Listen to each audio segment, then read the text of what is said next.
Hello everyone, Mike with Spray Jones. A topic that has come up, a question that has come up frequently is choosing a contractor, or you're new to contracting. What job is too big for me, or too small? What is the correct use of force? Like, what kind of a spray foam guy do I need to get? So to kind of give an analogy here, I know it's a little bit of an eye roll, but if we think in terms of like military, like what can be done with the general infantry and the grunts, and what needs special forces, right?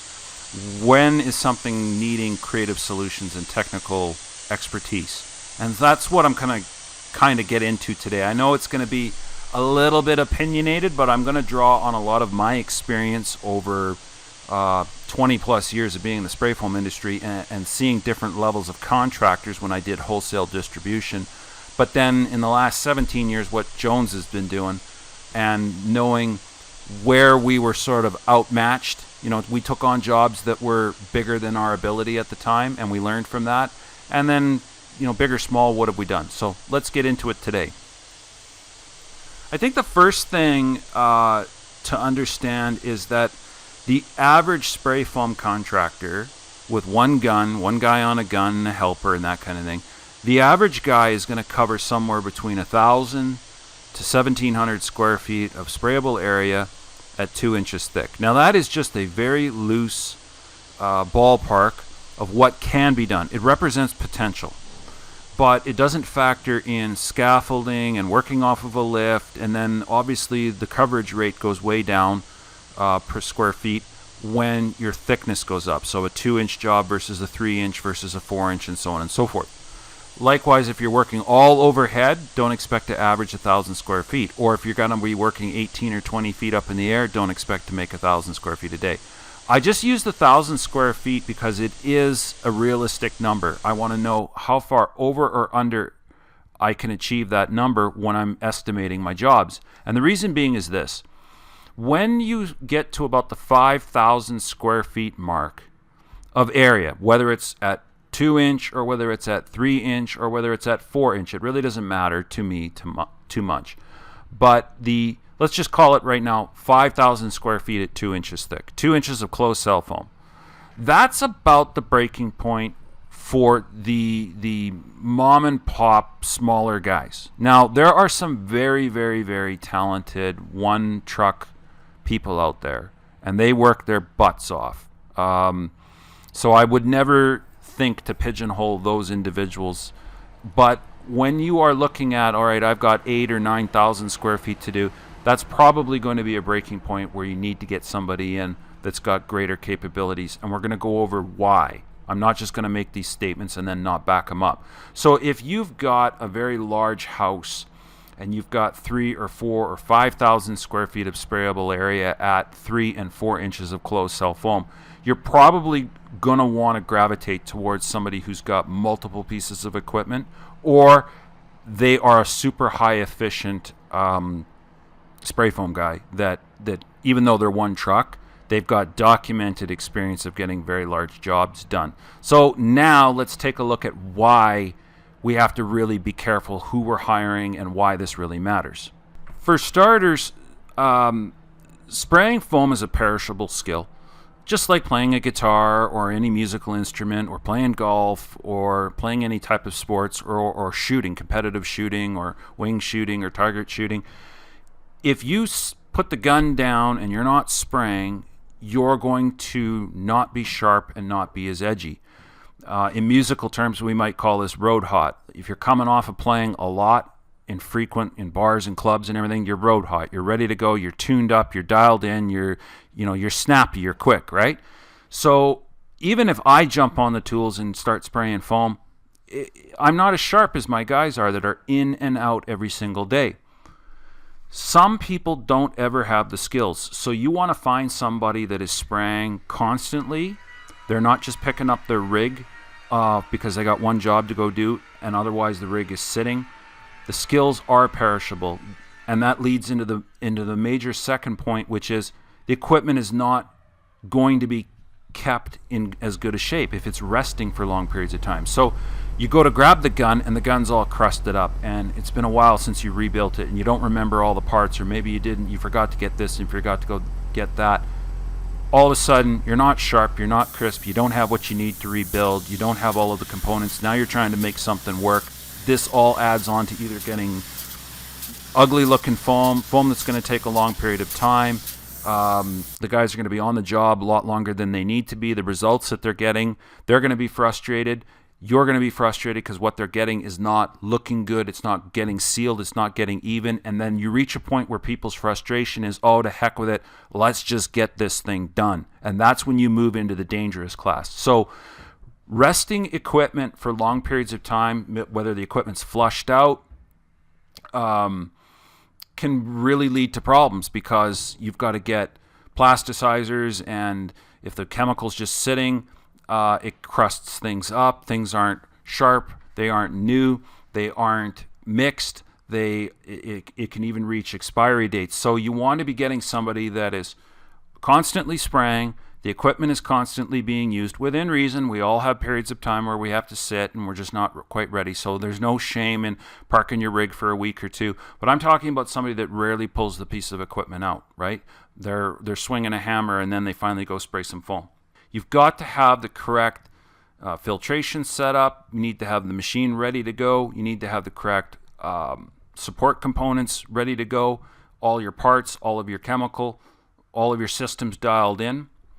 And then the big thing on somebody that's really tuned in with what they need is whether or not they have got the supporting systems to go along with everything. So primers, some steels need to be primed. Galvanides needs to be primed usually. Whether or not they're going to have the caulking for wood-to-wood seal, whether they've got the ability to prep with tarps, with poly, with tape, and whether they're capable of doing top coats. So people that are in and out and aren't giving any regard to the next phase, either prep phase or the next phase of cleanup and what the next trade is going to need, they're not prepping their work, they're not cleaning up their work, and they're leaving a mess for somebody else. And that's a huge problem, right? Professionals, next level professionals, like the special ops that you would need to get to do bigger jobs, they're not going to be thinking that way. And you've got to pay for that. You've got to pay for people that think that way. The other thing is, the top tier people, the people that are capable of handling the bigger projects, they are able to push the equipment. They're able to push the equipment on hot days and cold days. Getting into super hot weather, it's tough on the men, it's tough on the equipment. Whether you're down in Texas, that's brutal. Or if you're up in Minnesota, or if you're up in Saskatchewan where we are in the summertime, when it starts getting into 80 degrees Fahrenheit, 25, 26, 27 degrees, it's a grind. It's tough on men, it's tough on equipment. Generators have to be, the engines have to be well kept, coolant, oil changes, all that sort of stuff. And then you've got to know how to successfully run your equipment hard but not break it. Anybody that's run machinery, run farm equipment, dozers, caterpillars, skid steers, you name it, you know what it's like running equipment and hydraulics on a hot day versus a cold day. Cold days can be tough. You can break things. So we ran our equipment this year right to the absolute end. I mean, we got every last single bit of work out of them. And then when the season ended, we needed some repairs. We needed some rebuilds. It was time. Things were just houred out. And people that are come and go and start and stop sporadically, the equipment, I guarantee you, the equipment is not going to be looked after very well. When was the last time it had an oil change? When was the last time a hose was fixed? On and on and on. So that means that the equipment is not road hot ready. You're not ready to go. You're not keeping an eye on it, and it's going to let you down when you need to push it. And what do you push it for? Because cold weather's coming in. This is your weather window. This is your opportunity to get things either for hot or for cold done.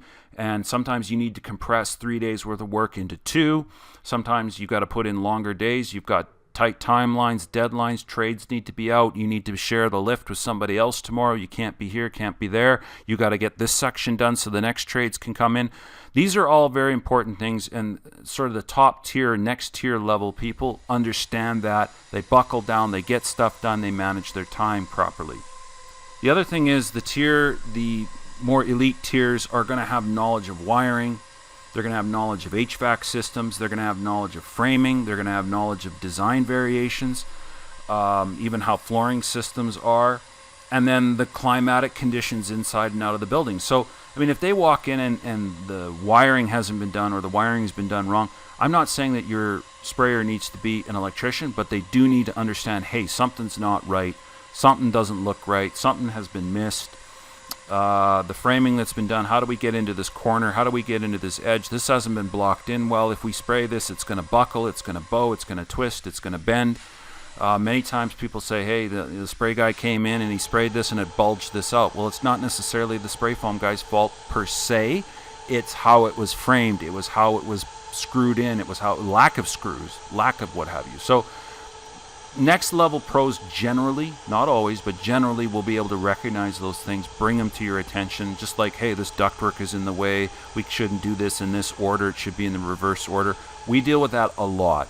Getting things in the proper order, the proper sequence, understanding how things need to be done and why, and explaining it to the customer, and then coaching them through it. I'm doing this right now on a brand new house, coaching the client through getting it ready so that he doesn't skip steps or call me and say he's ready and he's not ready.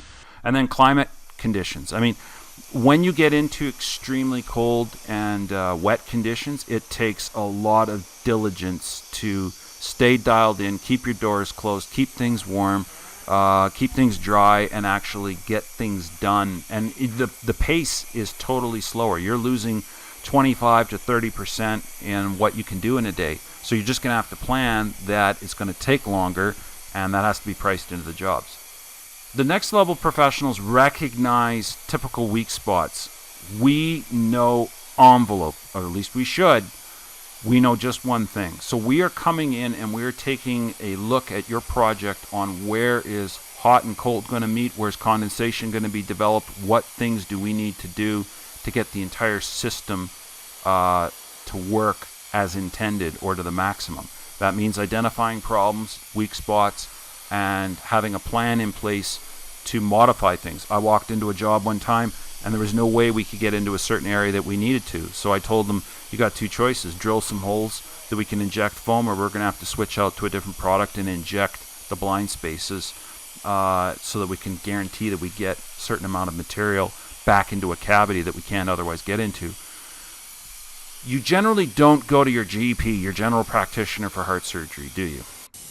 No, I wouldn't think so. So bringing in a specialist to deal with the envelope, like the spray foam world and the spray foam culture is really the special forces of the construction world. Now I know that that's a little bit of an eye roll. Oh, Mike wants to say he's a Navy SEAL. No, that's not what I'm saying. I'm saying we don't fit into electrician, concrete guy, framing guy, roofing guy, window guy. We don't fit into the typical boxes. We are a specialty trade with specialty training, and we're sort of the cowboys of the industry. We've got standards and training that we have to adhere to, but very few people understand our work, know how it integrates, how it works with theirs, and that's why I'm saying we're sort of the outsiders. We're sort of the special forces. We come in, a small crew can do a large amount of work in a short amount of time. So we come in, we hit it hard, and then we leave. And usually they clear the place out for us. They give us run of the land, and everything is given over to us so that we can get everything done in a timely and efficient fashion. Common sense for us in the spray foam world, common sense for your next level installers, is not common with the other people around. And I think that's really the major thing that you're paying for, is the common sense that the spray foam guy is going to bring. Because your framer's not looking for it, your electrician's not looking for it, the plumber's not looking for it, the drywall guy's not looking for it. You tell me, who's coming into the job to be responsible for the overall envelope and then advise you on what they've done and what else needs to be done?